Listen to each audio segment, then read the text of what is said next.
Boa tarde. E também agradeço o convite a esta casa, a este centro, para ter convidado aqui uma estrangeira que é em luta para dominar a língua de Camões. Seria talvez um tema também interessante no futuro, ser estrangeiro, porque é muito atual. A escola que está ligada no trabalho da escola, ela conta quase diariamente de alunos que ficam aqui sozinhos porque os pais estão a migrar. Ok, mas não é o tema que o André estava a propor foi, depois já escolhi, é a criação do homem, a sua relação com Deus em Israel. Também quero agradecer ao André, que trabalhou muito ao longo dos últimos semanas e meses para a realização deste workshop. Eu tive que funilar muito o tema, apesar que Israel é um fenómeno muito modesto no meio do Egito e da Mesopotâmia, mas não dá aqui para tratar todo o relacionamento do homem com Deus nestes 20 minutos. Então vou-me concentrar na criação do homem, na sua relação com Deus, segundo os narrativos de Gênesis 1. Mesmo 7 dias é pouco. Preciso mais tempo. O que é vamos fazer? Vamos entrar numa abordagem multi ou interdisciplinar, ver alguns aspectos. Também me deixei desafiar pela abertura ontem do professor António Matos Ferreira, ver até que ponto isto mexe com a atualidade, mexe com a educação.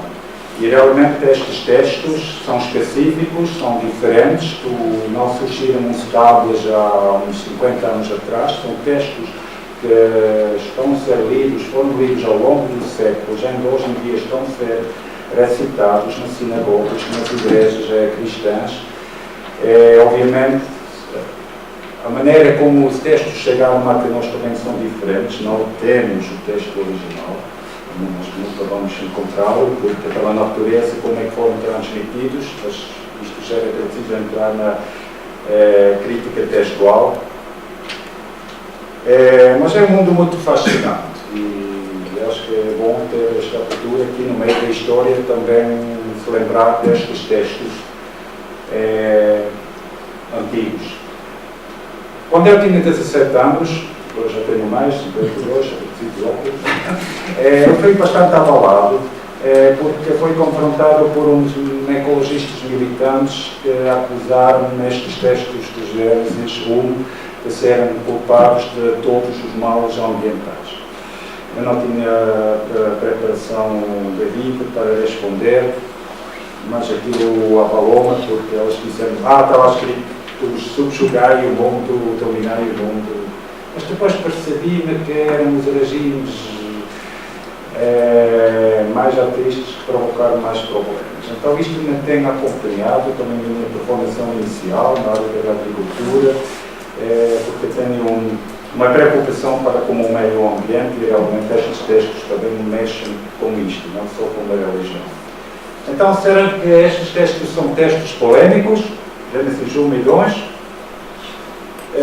Só lembrar rapidamente na introdução, o texto que tenho aqui, o texto base em hebraico, começa aqui no fim, é outro contexto, para o mundo semítico começa no início, claro. Foi copiado há quase 1000 anos atrás, conhecido como o manuscrito de Leningrado. Não temos, será que pronto, posso acreditar, poucos, os judeus acreditam bastante nisto, para elas não é bíblica hebraica, é Tanakh, o Torá, Nevim e Ketuvim, ou seja, a lei, a instrução, a lei, os profetas e os escritos. Mas nós vamos concentrar na Torá. E a Torá normalmente é traduzido para lei. Mas aqui já precisamos corrigir um pouco. Tem muito mais o significado de instrução. E ali vamos ao encontro da educação. Estes textos são altamente educativos. Especialmente nas sinagogas, o Seder, a Torá, ainda estão a ser lidas e estão a instruir o povo. Gênesis 1 e 2 textos que inquietem.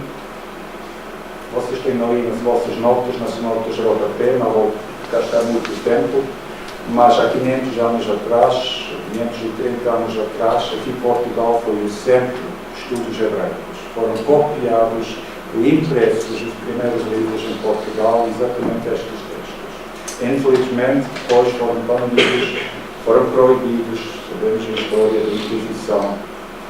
E é pergunta que me levanto, não tanto aqui para vocês, mas acho que seria interessante estudar as implicações da falta destes textos ao longo dos séculos. Implicações sociais, económicos, assim, até para hoje em dia. Mas podemos ler os textos, nos bons tempos, foram feitas traduções, e acho que isto é bom. Então, será que Gênesis é um texto autoritário? Quais são as consequências que a sua leitura traz? Eu deixo estes pontos abertos. Mas como é que podemos lidar com estes textos antigos, judaicos? Também estão autorizados nas várias confissões cristãs. Tradicionalmente, foi sempre considerado Moisés como autor. Na língua alemã, ainda o livro de Gênesis ainda é considerado o primeiro livro de Moisés, mas esta posição foi fortemente questionada na altura do Iluminismo, através da teoria das fontes, teoria documentária, desenvolvido mais pelo Julius de Bellhausen, que viveu no fim do século XIX, no início do século XXI. Ela introduziu a teoria documentária na história da religião de Israel, baseada no esquema historiográfico de Hegel, muito bem conhecido, muito bem defendido hoje em dia, mas uma teoria pouco compatível com o conteúdo destes textos. Eu não vou entrar mais neste debate, aqui um comentário interessante, também é muito novo, 2007, mas aqui, se alguém tiver interesse, ver, entretanto, a filologia, ou seja, os estudos têm visto outras abordagens, especialmente a nova crítica literária, que veio com uma nova história, tem procurado entender também estruturas maiores do que só as palavras. Pronto. Há estruturas maiores, como palavras, e que mostram que o segundo relato tem continuidade. A primeira narrativa, que se encontra sobretudo no capítulo 1, é uma perspectiva, e depois temos outra perspectiva com continuidade e explicações sobre o surgimento do problema, a separação entre Deus e o homem, e assim a seguir. Eu assumo a hermenêutica, ou seja, a interpretação dos textos como ciência de compreensão. Procuro primeiro compreender a intenção do autor, e quando falo do autor, pode ser autores, ou redator, ou redatores, porque acho que em tanta crítica, em tanta polêmica sobre o surgimento dos textos, que dificilmente vamos poder provar cientificamente, é sobretudo importante perceber o que é o texto diz. Isto é que vamos fazer, e é isto que chama também a nossa forma. O primeiro relato da criação, talvez por trás, que eu tenho aqui, Gênesis fala da criação em geral, e o segundo relato de criação, a partir do capítulo 2, fala especificamente com a perspectiva da criação do ser humano.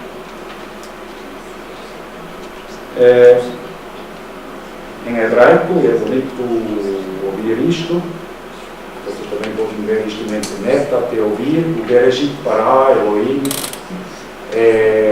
mexe muito com a língua semítica, é diferente da nossa ocidental. No princípio, Deus criou os céus e a terra estava sem forma e sem ordem. Era um mar profundo, coberto de escuridão, mas sobre as águas pairava o Espírito de Deus. Estes dois versículos já por si são um resumo do relato. Eu estou-me a basear aqui na tradução, a Bíblia para Todos, foi a Boa Nova, considerada a Boa Nova, que o nosso professor José Augusto Ramos foi o coordenador técnico do Antigo Testamento, ou Primeiro Testamento.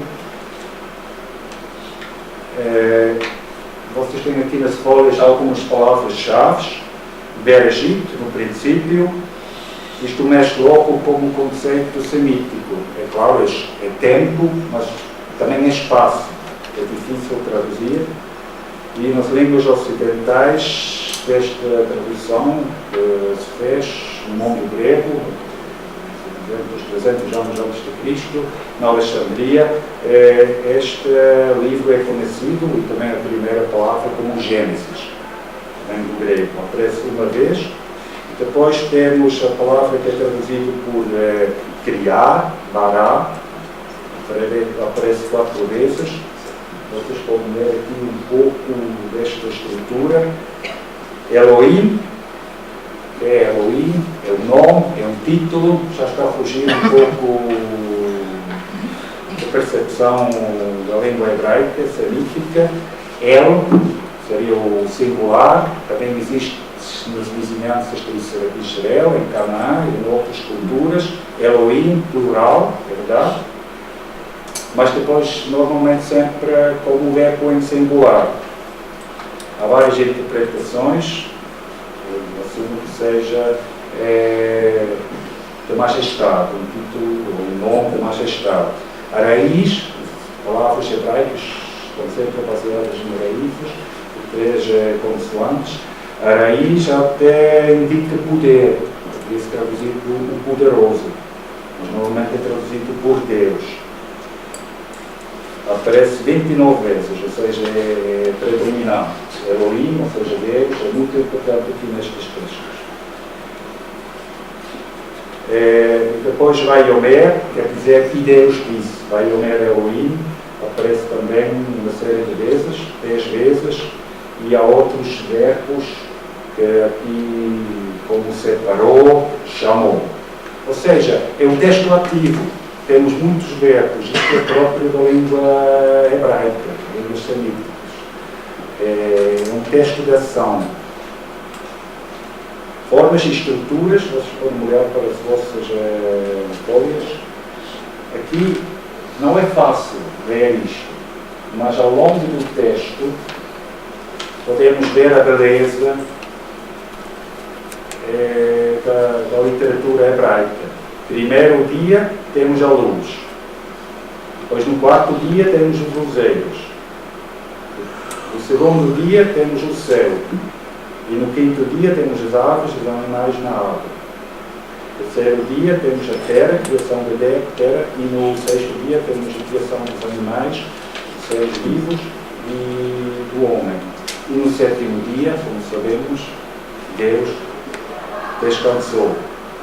Aprendido aqui com o nosso professor, no seminário do mundo bíblico, parou. Deus também parou. São estruturas, são possibilidades que vão ser apresentadas, acho que tem certa justificação para podermos entender, como disse, a estrutura e as formas destes textos. Não é nada fácil traduzir estas estruturas nos livros originais. Nem sempre depois são visíveis nas traduções, por isto é que é importante ir para o texto original. Também temos o quiasmos, que vem do grego, x, que são repetições. Não é nada fácil de ver isto nas traduções, mas o A, B, C, D, A. Mas o autor do texto lidou com aquilo, enfatizou questões que eram muito importantes para mostrar. Um exemplo talvez podemos ir para o versículo 27, saltar até aparecer o versículo 27, que é especial e mexe acho que lida com a criação do homem, onde aparece 3 vezes o verbo criar, bara. Criou Deus, pois, o homem à sua imagem, a imagem de Deus o criou, homem e mulher os criou. Na tradução é um pouco diferente, como disse, isto depois está-se a perder nas traduções. Pronto, se eu disser o Criador criou a sua criação, não se devia pensar, pronto, estas estrangeiras também percebem o português. Claro, não devia se repetir assim nas línguas ocidentais, mas isto é próprio da língua hebraica. São as repetições que estão a enfatizar e que estão a mostrar a beleza. E neste sentido, o versículo 27 é mais diferenciado. Mais foi no 6º dia, o homem, o ser humano só foi criado no 6º dia, segundo este relato. Temos aqui, podemos dizer, o primeiro poema dos textos bíblicos. A criação do ser humano. O ser humano foi criado à semelhança e imagem de Deus. Isto aqui é próprio, talvez precisava também dar um pouco a resposta à primeira apresentação da Fátima. Ser no mundo antigo, só o rei podia representar o divino. Aqui no texto hebraico é o ser humano que representa Deus. E acho que isto é muito especial. E esta dádiva é incondicional a qualquer ser humano. Nem especifica aqui crentes, entre aspas, ou judeus, nem aparecer ainda nesta linguagem, na criação. Então, é mesmo central aqui no texto este ensino educativo do ser humano é criado a semelhança e imagem de Deus. E entende-se que, quando eu digo aqui ser humano, o texto não diz homem, mas aplica-se tanto a mulher como ao homem. A questão dos gêneros, aqui, é aqui um grande princípio de liberdade. E podemos concluir que o ser humano é a obra-prima de Deus, Elohim, a criação própria dele, e realmente é uma das patrimónios que temos, que herdamos destes textos, que são fundamentais também para as nossas civilizações. O ser humano foi criado para a vida. Vocês têm também ali nos vossos textos, nefesh, normalmente depois nas traduções antigas é traduzido para alma, mas é muito ambíguo o termo alma. O conceito nefesh, vida, ser vivente, é bastante mais largo, bastante diferente da percepção grega. Nefesh aplica todo o ser humano, não só um aspecto importante que Deus trabalha, o próprio Deus trabalhou a sua criação. E no segundo relato estamos a ver que o homem também foi chamado de trabalhar, recebeu responsabilidades. A atitude para com o trabalho aqui acho que é bastante diferente do contexto do mundo de então. E podemos dizer que o homem, o ser humano, já numa percepção talvez mais teológica, assumiu o papel de vice-rei, do mordomo. Vice-rei que precisava prestar contas ao rei, mordomo que precisava prestar contas ao dono. E neste sentido o ser humano é um tipo de intermediário entre o mundo e o Criador. Culto, piedade, devoção, como ouvimos ontem na introdução, aqui ainda não aparece, claro, para isto era preciso irmos para outros textos bíblicos que depois vão surgir mais tarde. Mas acho que é importante lembrarmos isto, é a base. Pois o relacionamento entre entre o homem e Deus é muito mais vasto, é muito mais extenso, mas não podemos esquecer esta base dos relatos de criação. Será que Israel entendeu a criação assim ao longo dos tempos, como o ponto que o André colocou?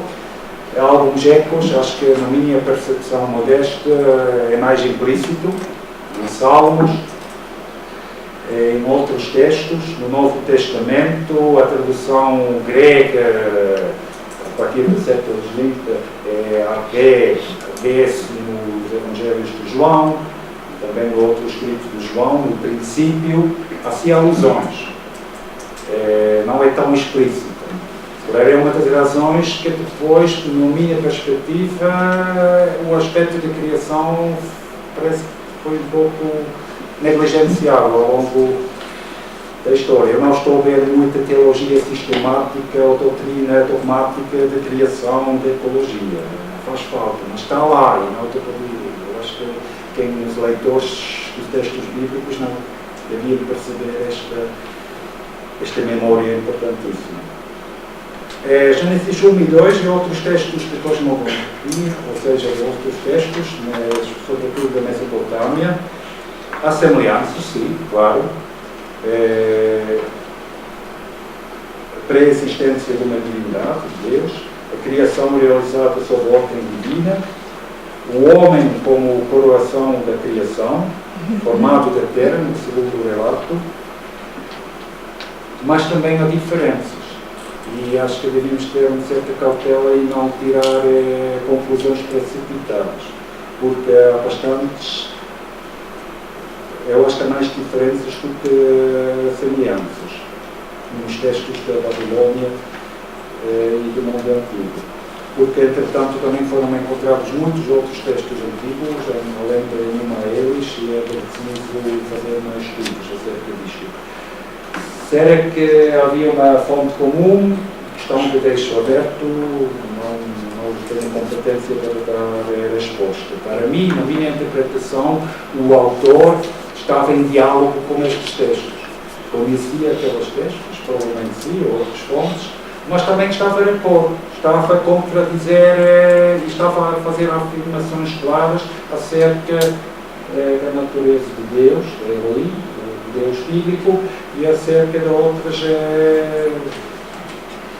questões importantes, que agora não tenho tempo, porque o tempo está para.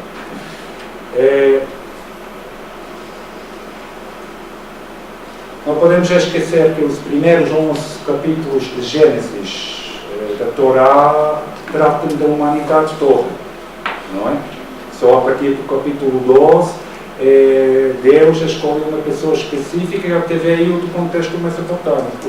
E ao longo dos textos bíblicos, as pessoas bíblicas estiveram sempre em contato com o mundo de então, tanto como a Mesopotâmia como com o Egito, e claramente com os vizinhos, como os cananeus. Assim.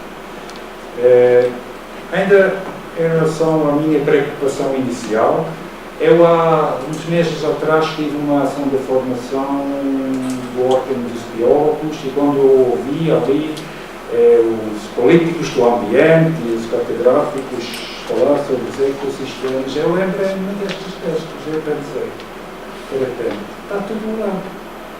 A percepção dos ecossistemas, a percepção da sustentabilidade, a percepção que precisamos de prestar contas, está lá, mas depende da nossa leitura. A mim, no meu trabalho diário, prático, também me inspira, porque precisamos assumir esta responsabilidade para com a criação. Só para terminar, ultrapassa esta exposição, mas há 100 anos atrás o sociólogo Max Weber teve um estudo interessante acerca do protestantismo, catolicismo e também capitalismo. Eu isto também tenho pensado, não tão profundamente, mas não será que as conclusões que ele tirou acerca das implicações sociais e económicas aqui na Europa não tem a ver também com estes textos? Sociedades que lerem, que se deixaram educar por estes textos, se deixaram inspirar e chegaram a conclusões acerca de prioridades, porque eu estou a ver aqui prioridades, eu estou aqui a ver ordem, eu estou a ver também positivismo, ou seja, no fim, vocês vão ver, várias vezes é afirmado que a obra foi boa, e na criação do ser humano foi muito bom. Isto há reflexos, e eu acho que aqui no sul da Europa, Portugal, também neste tempo de crise, faz bem se deixar inspirar por estes textos que temos à nossa disposição, aqui traduzidos, e no sétimo dia, Deus parou, eu também vou parar.